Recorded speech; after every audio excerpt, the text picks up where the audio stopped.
مساء الخير، أنا إسراء العدلي من منصة عرب آرت عشان نناقش أحدث الأخبار الفنية في الوطن العربي. والنهاردة هنتكلم عن الجدل اللي حصل الفترة اللي فاتت بسبب مسلسل العتاولة، خصوصا بعد نزول الإعلان عن الجزء الثاني من المسلسل، وإنه حاليا هيتم التصوير فيه أو إنه هينضم لموسم رمضان 2025. كمان اتكلم عن الممثلين اللي هيكملوا والممثلين اللي مش هيكونوا موجودين في الجزء الثاني، منهم الفنانة فريدة سيف النصر، واللي طلعت وردت على تصريحات المخرج عن المسلسل وإنها مش موجودة الفترة دي. وقالت لموقع AT بالعربي إنها المخرج وجهة نظره تحترم لما طلع وقال إن فريدة جابت سقف الدور، يعني ما عندهاش أي حاجة تانية ممكن تقدمها للمسلسل، بس هي قالت إن هو زي ابنها وبتحترمه وبتحبه. بس دي وجهة نظره طبعا الشخصية ومحدش هيقدر يعلق عليها. وهي بتقول ان هو ما يعرفش اصلا اخرها ايه في المسلسل او سقف اخرها ايه في الاعمال اللي ممكن تقدمها. وكمان قالت ان في ناس كتير بتتهمها انها كانت بتأخر التصوير وانها كانت بتعمل مشاكل كتيرة قوي وقت التصوير وكمان مع الفنانين والممثلين اللي موجودين، بس هي نفت ده كله. وكمان نزلت بوست على الفيسبوك وكانت بتناشد فيه مي كساب ومنى انهم يردوا على التعليقات اللي بتحصل لها او الجدل اللي السوشيال ميديا كلها مقلوبة عليه. وقالت لهم اشهدوا انتوا وقولوا للناس انا كنت باخر التصوير؟ طب انا كنت برجع بعمل مشاكل او قلق وقت التصوير او بوتركوا جوه؟ بالعكس، ربنا اللي يشهد ويعلم قد ايه انا كنت بخليكوا تقعدوا معايا طول الوقت في التصوير، وكنت كمان بعرفكم ازاي تتكلموا او تتقنوا الدور وكمان تطلعوه للناس بشكل كويس جدا. وان ربنا بيكرمها دايما واي حاجه في حياتها بتتم من خلال بركه ربنا وانه دايما معاها وبيساعدها. كمان قالت يعني لو ربنا ما بيحبنيش او ما يعني مش عايز يكتب لي الخير في مسلسل زي ده، اكيد الناس ما كانتش هتحب الدور اللي انا طلعت بيه وما كانتش هتتفاعل معايا في المسلسل، والضجه هتحصل واكون حققت نجاح كبير فيه. وكانت مستغربة جدا من التعليقات والتصريحات اللي كانت بتطلع عنها من الناس او من السوشيال ميديا عن ازاي هي كانت بتعطل التصوير او كان في مشاكل بسببها في التصوير. بالعكس، بتقول انا ما كانش في حد بيعاملني كويس غير وقت ما انا كنت بقدم له حاجه كويسه، وان الدنيا كلها كانت ماشيه تمام في التصوير وما تعرفش الكلام طلع ازاي، وانها اتفاجئت زيها زي الناس بالظبط انها مش هتكون في الجزء التاني من المسلسل، على عكس ان المخرج طلع وقال مره واحده ان هي مش موجوده. فهي اتفاجئت زيها بالظبط ان هي مش موجوده في الجزء التاني.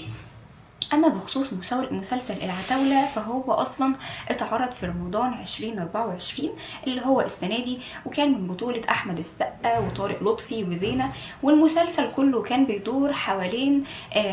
اخين مجرمين واخدين العمل ده ابا عن جد. ابوهم المتوفي كان مجرم وخدوا المهنة دي عنه وكانوا شطار جدا في المهنة بتاعتهم، بس مع تطور الاحداث ويوم بيوم بتطلع حنة اللي هي زينة في وشهم وبتحب حد منهم وكمان بتحاول تغيره وتخليه يبعد عن المسلسل،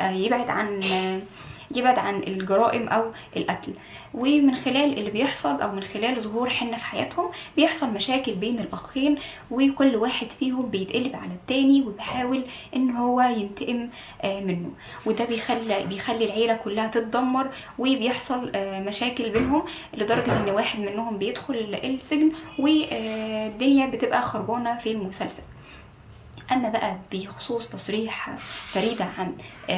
عن فيفي عبده انها تاخد دورها في المسلسل، فقالت والله انا لما الاعلان طلع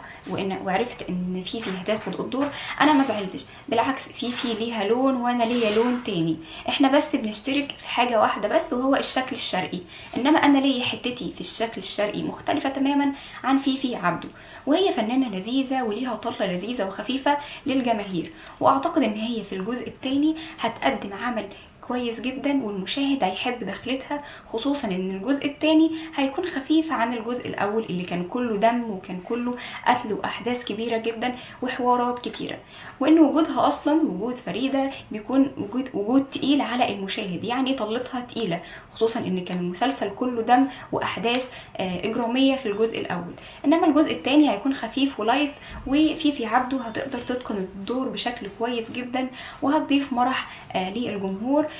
واحداث جديده للمسلسل. وعلى الرغم ان هي كانت متفاجئه برضو ان فيفي هتقدم الدور ده، بس ما كانتش زعلانه خالص، وقالت كل واحد فينا ليه لون مختلف عن التاني وشكل مختلف، فاللي فيفي عبده هتقدمه مختلف تماما عن دوري في الجزء الاول. فاعتقد ان دي حاجه ما تزعلنيش، بالعكس ده انا افرح لها وافرح للجمهور بتاع المسلسل كله، وما عنديش اي مشكله خالص في اللي حصل. بالعكس انا اتعاملت مع ممثلين ومخرجين كويسين جدا من اول التصوير لحد الانتاج والاخراج، وما عندهاش اي مشكله في اللي بيحصل خالص. اما بقى بخصوص فيفي عبده، واللي طلعت واتكلمت وقالت ان هي ما صدقت العرض بتاع المسلسل يوصل لها عشان توافق عليه بعد ما رفضت مسلسل مع احمد العوضي، وقالت ان هي خلاص كانت هتدخل في مسلسل مع احمد، بس لما مسلسل العتاولة اتعرض عليها الجزء الثاني وافقت على طول، وما استنتش اصلا انها تفكر في الموضوع. خصوصا هي كانت متابعه المسلسل من اول حلقه نزلت له في موسم رمضان اللي فات لحد ما خلص، وكانت مبسوطه جدا بالعمل ومبسوطه باداء الفنانين كلهم وبقصه المسلسل، وكانت مبسوطه انها تشارك في عمل زي ده. وكمان قالت ان اللي خلاها توافق على المسلسل من غير ما تفكر فيه ان هي اشتغلت قبل كده مع احمد السقا وطارق لطفي وباسم سمرة، والموضوع بالنسبه لها كان لذيذ جدا، وعلاقتهم التمثيليه كويسه جدا، وكمان علاقتهم الشخصيه برضو جميله جدا، فما كانش عندها اي مانع انها تدخل في المسلسل وتشارك فيه. اما بقى بخصوص الشخصيه بتاعتها في المسلسل، فهي مختلفه تماما عن الدور اللي كانت بتقوم بيه فريده، وهي ما خدتش دور اي حد خالص، بالعكس ده الدور الجديد اللي هي هتقدمه دور مختلف بشخصيه مختلفه، والشخصيه دي هتظهر مع الاحداث وهتساعد ان المسلسل يقدم حاجه كويسه ومختلفه عن السيزون اللي فات. وكانت مبسوطه جدا بالمشاركه دي، وكل حد من صناع العمل مبسوط ان فيفي هتشارك فيه وبشخصيه جديده طبعا مختلفه، واحنا عارفين قد ايه فيفي روحها حلوه وعسل وشخصيتها جميله، وهتضيف على الدراما المصريه حاجه مختلفه تماما. خصوصا ان مسلسل العتاوله كان ليه ضجه كبيره قوي من وقت عرض اول حلقه لحد عرض اخر حلقه، حتى ان الحلقه الاخيره دي ما كانتش اصلا موضحه حاجه، يعني ما كانتش بتوضح سير الاحداث، ده بالعكس دي سابت النهايه مفتوحه تماما بين باسم سمره وطارق لطفي واحمد السقا، يعني ما وصلناش للنهايه ايه اللي ممكن يحصل في الجزء الثاني، وسابوا لنا الباب مفتوح عشان الجمهور يتوقع ايه اللي ممكن يحصل. طبعا دخول فيفي عبده هيكون حاجه جميله جدا ولذيذه، وهيضيف جو تاني. ومواقع التواصل الاجتماعي او رواد مواقع التواصل الاجتماعي بيقولوا ان وجودها بعد فترة معينة من عدم ظهورها هيكون كويس جدا، وهيخلي الدنيا لذيذة، والجزء التاني هيكون خفيف بالذات لو هي كانت موجودة، ومش هيكون كله دم وأحداث وصراعات زي اللي حصل في الجزء التاني. وطبعا كلهم بقى مستنيين ايه اللي ممكن تقدمه فيفي، او ايه الحاجة الجديدة اللي ممكن تضيفها لمسلسل زي ده، خصوصا ان هي مأكدة قوي على حوار ان هي حابة المسلسل ومتابعاه من اول حلقة، وان هي عايزة تمثل مع الممثلين دول تاني عشان في كيمياء بينهم، والمسلسل او العمل الدرامي اللي بيقدموه بيطلع كويس جدا وبشكل لذيذ، والجمهور بيتفاعل معاه وبيحبه. وبكده نكون وصلنا لاخر حاجة في اللايف بتاعنا عن مسلسل العتاولة والممثلين اللي هيكملوا في الجزء التاني.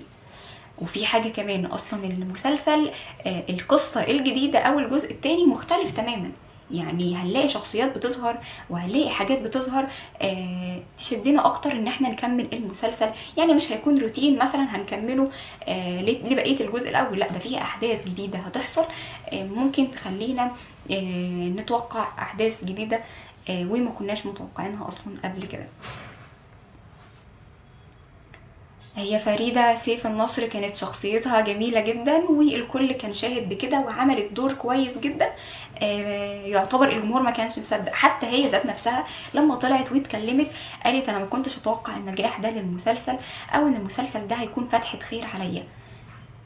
يعني هي زيها زينا بالظبط، الدور كان كويس قوي عليها واتقنت الشخصية تماما، يعني ما كانتش محتاجة اي حاجة خالص. انما بقى فكرة ان هي طلعت من الجزء التاني، فدي حاجة بصراحة محدش عارفها، او ايه السبب برضو ما نعرفش لحد دلوقتي. ومحدش طلع وصرح وقال، غير بس المخرج طلع وقال ان هي مش هتقدم حاجة جديدة للمسلسل في الجزء التاني، وان هي كده وصلت لاخرها او جابت سقف الدور، يعني دورها في المسلسل خلاص هنا انتهى. بس طبعا كوجهة نظري، كوجهة نظر ناس تانية، كان ممكن تشوف ان هي ممكن تقدم حاجة للمسلسل بشخصية مش شخصية جديدة، بس كايه كممكن تغيير بسيط في شخصيتها يلعب دور مهم جدا في المسلسل، خصوصا ان هي كانت اصلا يعني كانت ام للبطلين، لطارق لطفي واحمد السقا، وكانت شايلة يعتبر مسلسل، شايلة جزء كبير منه على كتافها. فهي شخصية لذيذة جدا، والكل بيتمنى لها التوفيق في حياتها الجاية وفي مسلسلاتها ان شاء الله اللي هتقدمها.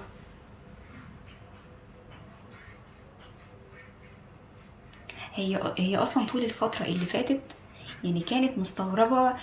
رد فعل الجمهور، وانه ازاي بعد النجاح اللي حصل مرة واحدة طلع عنها اشاعات ان هي بتسبب توتر للناس في موقع التصوير، وان هي بسبب لهم توتر وما بيعرفوش يصوروا. ده غير ان هي بتيجي متاخر اصلا في التصوير وبتعمل ازمات وحوارات كبيره كده، وده اللي كان مفاجئها، اللي هو بتقول انا ما حصلش مني كده، وربنا وحده اللي عالم، ومي كساب ومنا هم الوحيدين اللي عارفين ان انا كنت قد ايه بحاول اشجعهم، وبيكونوا معايا طول الوقت في اوضتي وبساعدهم ازاي يدخلوا الدور ويقدموا حاجه جديده تفيد الجمهور وفي نفس الوقت يشدهم، يعني ما يكونوش بيتفرجوا على اي مسلسل والسلام او اي مشهد والسلام، لا ده كانت بتعلمهم ازاي يتقنوا الدور ويطلعوه باحسن شكل للمشاهد. وهي بتتمنى كل التوفيق لصناع المسلسل، وبتقول لهم بالتوفيق، واتمنى يكون المسلسل الجزء الثاني منه يكون لذيذ للناس والمشاهدين يحبوا يتفرجوا عليه، والقصة تكون لذيذة وخفيفة، وفيفي عبده تقدم دور كويس جدا لايق على شخصيتها وروحها الحلوة والمشاهد اللايت اللي هي بتعملها وصوتها وكلامها الجميل.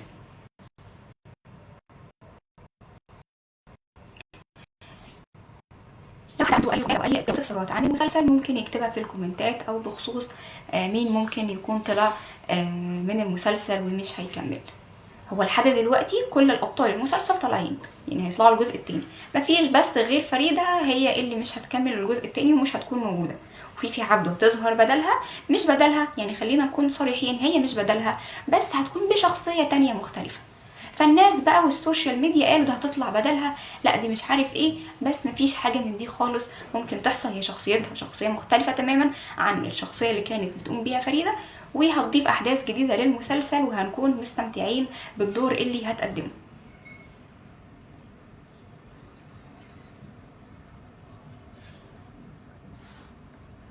كده بقى نكون وصلنا لاخر اللايف، فلو حد عنده لو حد لسه داخل اللايف وما تابعش احنا قلنا ايه من الاول، فسريعه كده هنقول بشكل بسيط ايه اللي حصل الفتره اللي فاتت، او القلق اللي كان حوالين مسلسل العتاوله، او الجزء التالي بالتحديد من مسلسل العتاوله. مسلسل العتاوله او مخرج مسلسل العتاوله طلع وقال ان فريده مش هتكون في الجزء التاني من المسلسل، وان فيفي عبده هتكون موجوده في الجزء الثاني، وان هي خلاص اتعرض عليها المسلسل ووافقت عليه على طول من غير اي تفكير، وهي يعتبر زي ما يكون كانت مستنيه حاجه زي كده من المسلسل او المخرج او من صناع العمل. اما بقى بخصوص فريده فهي طلعت واتكلمت وقالت ان هي ما كانتش تعرف زيها زي الجمهور بالظبط اي حاجه عن دورها اللي ملغي من الجزء الثاني، وان مفيش اي حاجه اتقالت لها غير دلوقتي ولسه عارفه زيها زينا بالظبط. وان المخرج وجهة نظره تحترم لما طلع وقال ان هي جابت اخرها في الدور، وهي قالت هو اصلا ما يعرفش اخري فين، وانا بعتبره زي ابني وبحبه، بس دي وجهة نظره وانا احترمها طبعا، واحترم تفكيره، وان هو بيختار شخصيات تفيد المسلسل، وده طبعا عمله، وهو اكتر واحد عارف ايه اللي ممكن يفيد العمل بتاعه وايه ممكن يضره. وكانت بقى مستغربة من التصريحات اللي طلعت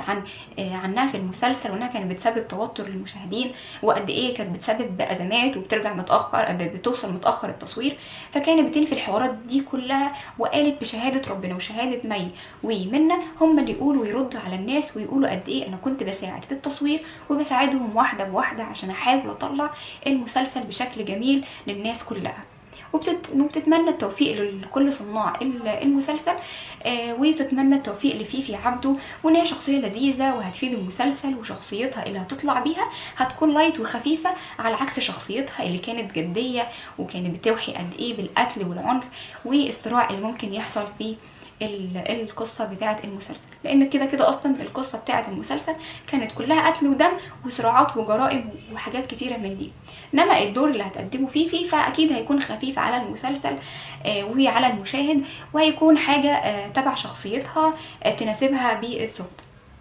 وفيفي طبعا زي ما قلنا هي مصدقت ان المسلسل يتعرض عليها، فرفضت المسلسل بتاع احمد العوضي اللي كان اتعرض عليها قبل المسلسل بتاع العتاولة الجزء الثاني، وان هي بتحب العمل مع احمد السقا وطارق لطفي وباسم سمرة، واشتغلت قبل كده معاهم، وشايفه ان دي فرصه جديده قوي عليها، وهي هتقدم حاجه كويسه ان شاء الله للمسلسل وللجزء الثاني، وكمان للجمهور اللي بيتفرج على المسلسل وبيتابعه.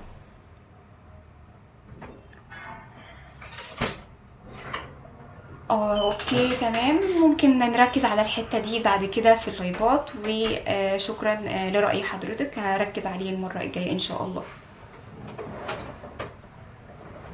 هو يعتبر كل الممثلين اللي كانوا موجودين في الجزء التاني هيطلعوا، يعني مفيش اي تصريح تاني ان في ممثل مش هيبقى موجود، كلهم موجودين ان شاء الله. مفيش بس غير فريدة هي اللي هيتم استبعادها عن المسلسل، وفيفي عبده هتكون موجودة او كوجه جديد هيكون موجود في المسلسل.